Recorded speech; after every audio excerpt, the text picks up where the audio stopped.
নিজের শৈশবের club Manchester United academy ছাড়তে যাচ্ছেন আলেহান্দ্রো গার্নাচো। এরই মধ্যে চেলসির সঙ্গে ইউনাইটেডের কথাবার্তা অনেকটাই চূড়ান্ত। প্রায় 480 কোটি টাকায় এই আর্জেন্টাইন উইঙ্গারের স্ট্যামফোর্ড ব্রিজে যোগ দেওয়ার পথ প্রায় নিশ্চিত। প্রশ্ন উঠছে, ক্লাব পরিবর্তনের সঙ্গে কি জাতীয় দলেও ফিরতে পারবেন গার্নাচো?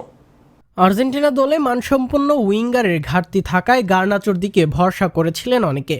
গতি, অ্যাক্রোব্যাটিং গোল সব মিলিয়ে তিনি হয়ে উঠেছিলেন ভরসার প্রতীক। তবে সেই ধারাবাহিকতা বেশি দিন ধরে রাখতে পারেননি তিনি। এরিক টেন হাগের সময়ে সুযোগ পেলেও নতুন কোচ আমির মের অধীনে মাঠে নামার সুযোগ খুব একটা পাচ্ছেন না তিনি। এর আগেও ক্লাব ছাড়ার গুঞ্জন উঠেছিল।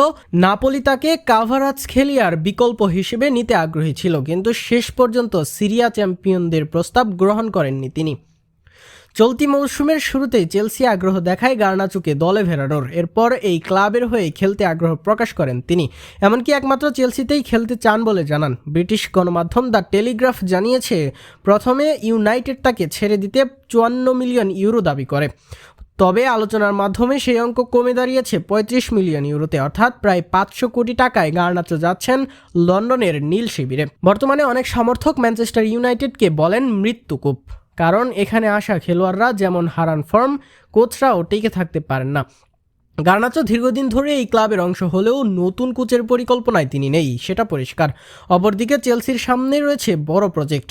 উইংয়ে গিটনেস বা নেত্রর সঙ্গে প্রতিদ্বন্দ্বিতা করতে হলেও কোচের পরিকল্পনায় থাকবেন গার্নাচো, যা তাকে এনে দিতে পারে জাতীয় দলে ফেরার সুযোগ।